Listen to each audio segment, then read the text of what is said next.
Hi, this is Jim Ward of the Middle Country Public Library, and I'd like to welcome you to Episode 5 in our History Bites series. Today we will discuss baseball during World War II. Before World War II began, Major League Baseball enjoyed record popularity.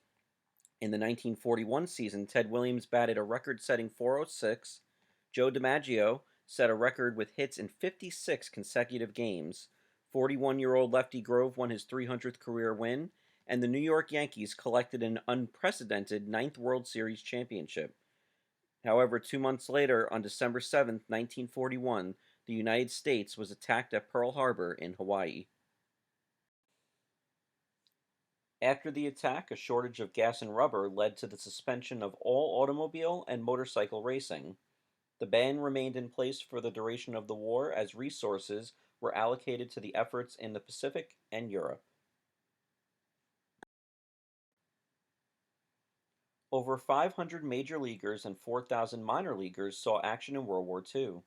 Of the 500 major leaguers, they included stars like Ted Williams, Joe DiMaggio, Bob Feller, and Hank Greenberg.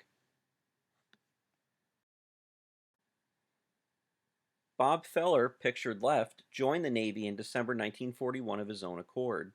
Detroit's Hank Greenberg, pictured right, who had fulfilled his military obligation, reenlisted in 1941 immediately after Pearl Harbor.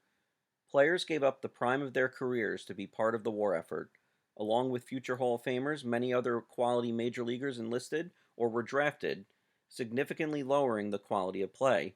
Average players were now stars, and those who were destined to be career minor leaguers received opportunities to play significant roles on big league clubs. For a time, it looked as if there would be no baseball at all for the duration of the war. On January 14, 1942, Baseball Commissioner Kennesaw Mountain Landis wrote a letter to President Roosevelt asking if baseball should continue during wartime. Landis wrote, quote, "The time is approaching when, in ordinary conditions, our teams would be heading for spring training camps. However, inasmuch as these are not ordinary times, I venture to ask what you have in mind as to whether professional baseball should continue to operate." Roosevelt's response became known as the Green Light Letter. Quote, "I honestly feel that it would be best for the country to keep baseball going." End quote. He said that baseball should be a source of relaxation for Americans who are working hard and contributing to the war effort. In his letter, he also wrote, "Baseball provides a recreation which does not last over 2 hours or 2 hours and a half, and which can be got for very little cost. And incidentally, I hope that night games can be extended because it gives an opportunity to the day shift to see a game occasionally." 4F identified those as unfit for the draft. There was criticism of players who were declared as unfit for military service, but in good enough physical condition to play Major League Baseball.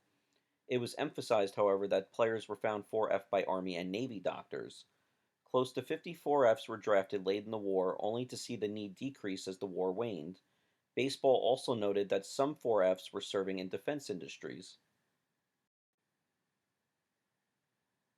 In 1941, the last season prior to America's entry into the war, Major League Baseball enjoyed its fifth highest attendance total of all time with 9.6 million spectators. Although attendance decreased by about 1 million during the 1942 and 1943 seasons to 7.4 million, the 1944 season saw a return to pre war attendance levels, a remarkable feat considering the drain on the number of fans because of enlistment and war industry demands. By 1945, the last war season, the league had an all time high attendance of 10.8 million people attending games. Members of the armed forces also supported baseball's continuation. One survey showed 93% of 95,000 soldiers, as well as 99% of sailors supported it. Other indicators of this include equipment was made available to military teams, there was a plethora of servicemen's teams across all theaters of war, and subscriptions to baseball digests that were made available by contributions of fans at home who bought two at reduced prices if one went to a service member. The photo on the right shows soldiers stationed in India playing baseball. In the fall of 1942, many minor league teams disbanded due to the war. Many of the players were being drafted into the armed services along with major leaguers. Fear of this, and that Major League Baseball parks were in danger of collapsing, prompted Philip K. Wrigley, the chewing gum mogul who owned the Chicago Cubs, to search for a solution to the problem. He asked Ken Sells, Chicago assistant general manager, to head a committee to come up with ideas. The committee suggested the creation of a girls' softball league be established to be prepared to go into major league parks should attendance fall due to franchises losing too many quality players to attract crowds. Initially begun as the All American Girls Softball League, rules were changed and the name was changed to the All American Girls Baseball League. 280 were invited to the final tryouts in Chicago, where 60 were chosen as the first women to ever play professional baseball.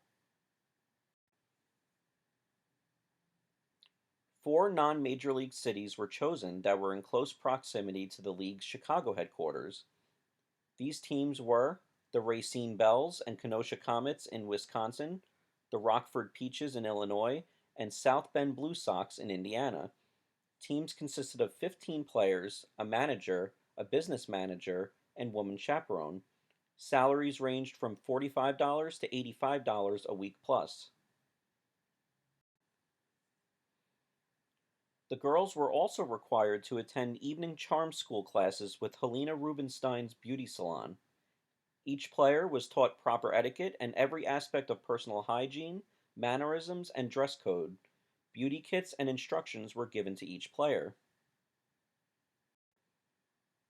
League play began May 30th, 1943, and each team played 108 games. The Racine Belles won the first World Series in the league. Attendance was tracked at 176,612 fans for the season, and the first year of play was encouraging. Two more teams were added in 1944, and attendance peaked in 1948 when 10 teams attracted 910,000 fans. However, with no centralized control of publicity, promotion, player procurement, and equalization of player talent, the league began to break down and eventually folded in 1954. The All American Girls Professional Baseball League gave over 600 women athletes the opportunity to play professional baseball and to play it at a level never before attained. The league operated from 1943 to 1954 and represents one of the most unique aspects of our nation's baseball history. When the war was over, some major leaguers came home and played some of the best baseball of their careers. Just look at Hank Greenberg, pictured here, who hit 44 home runs and had 127 RBIs in 1946. Other players' careers never recovered from the time they took off to serve their country. But during World War II, baseball proved itself as a worthy and patriotic form of entertainment and distraction during hard times. I hope you all enjoyed this video, and if you did, click like, and if you watched on YouTube, hit subscribe. Thanks, and I'll see you all next time.